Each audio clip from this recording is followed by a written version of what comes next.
আমরা অনেকেই এখনো কনফিউশনে আছি যে পরীক্ষার ডেট পিছবে নাকি পিছবে না।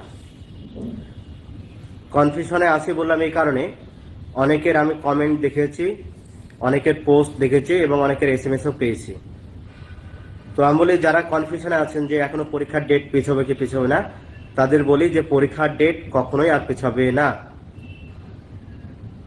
সরকার নির্দিষ্ট ডেটেই পরীক্ষা নেবে, কারণ সরকার ডেট পিছোতে দেবে না। কারণ সরকার যত তাড়াতাড়ি পরীক্ষাটা নেবে ততই তাড়াতাড়ি সরকারের লাভ। কারণ তাড়াতাড়ি পরীক্ষার মাধ্যমে অযোগ্যদেরকে প্রোটেকশন দেওয়া সম্ভব, পরীক্ষার মাধ্যমে অযোগ্যদের চাকরি দেওয়া সম্ভব, তাছাড়া আর কোনো সম্ভব নয়। সরকার তো ইচ্ছে করলে কোর্ট থেকেই যারা যোগ্য তাদেরকে বাঁচতে পারতেন, কিন্তু বাঁচান ইচ্ছাকৃতভাবে, কারণ তাহলে অযোগ্যদের আর কোনো উপায় থাকতো না। যে অযোগ্যরা নেতা মন্ত্রীদের লাখ লাখ টাকা দিয়ে বসে আছে, অথচ তারা আজকে বেতন পাচ্ছেন না, স্কুলে যেতে পারছে না, তারা কি সহ্য করবে? তারা যদি বেশি দিন বেতন না পায়, স্কুলে যেতে না পারে, তাহলে তো তারা আবার সেই ঘুরে গিয়ে নেতা মন্ত্রীদের ধরবেন, নেতা মন্ত্রীদের গলায় পাতুলি দিয়ে বলবেন টাকা ব্যাক দাও। সুতরাং সরকার চাইছে যত তাড়াতাড়ি সম্ভব তত তাড়াতাড়ি পরীক্ষা নিয়ে অযোগ্যদেরকে এই চাকরিতে বহাল করতে, বা আরো কিছু অযোগ্য হয়তো বা সৃষ্টিও করতে পারেন। সুতরাং এই ডেট পিছনে নিয়ে আমাদের কনফিউশন হওয়ার কারণ নেই। আমরা যেরকম ভাবে পারছি, যেটুকু পারছি, আমরা যেভাবে পড়ছি সেইভাবেই আমাদেরকে পড়তে হবে।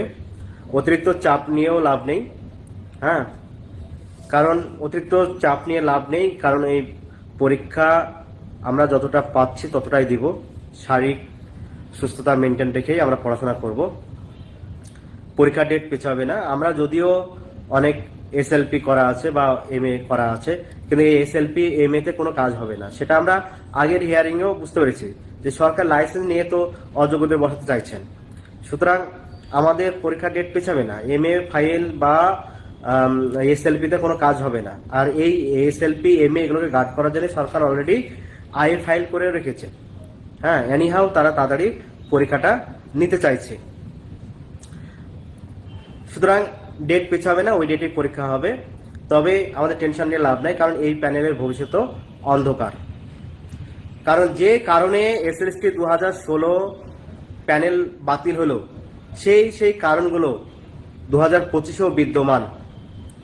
যে অযোগ্যদের জন্য আমাদের প্যানেল বাতিল হলো, সেই অযোগ্যরাই ঘুরে আবার এই পরীক্ষায় বসছে। তাহলে সুতরাং এই প্যানেলের মানে ভবিষ্যৎ অন্ধকার। অ্যাকচুয়ালি সরকার চাইছে না, একটা স্বচ্ছভাবে নিয়োগ করতে চাইছে না। হ্যাঁ, সরকার চাইছে এই প্যানেল আবার অযোগ্যদের ঢুকুক, আবার চাকরি খেকোরা কোর্টে যাক। চাকরি খেকোরা কোর্টে যাক মানে সরকার পরোক্ষভাবে চাকরি খেকোদের বলছে যে আমরা অযোগ্যদের ঢুকাচ্ছি, তোমরা কোর্টে যাও, প্যানেল আবার বাতিল হবে, আবার ফর্ম ফিল আপ করাবো, আবার টাকা তুলবো, সেই টাকা দিয়ে ক্লাবকে অনুদান দেবো।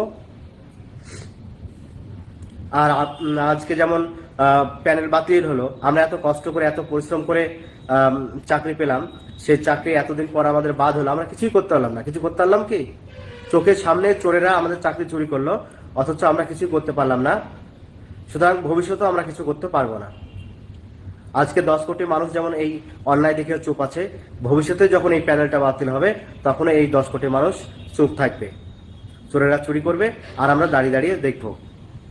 সুতরাং পরীক্ষা নিয়ে টেনশন করে শরীর খারাপ করে লাভ নেই। হ্যাঁ, আমরা যে যেরকম পাচ্ছি একটু প্রিপারেশন নিই, যদিও ভবিষ্যৎ অন্ধকার। আর পরীক্ষা নির্দিষ্ট ডেটেই হবে।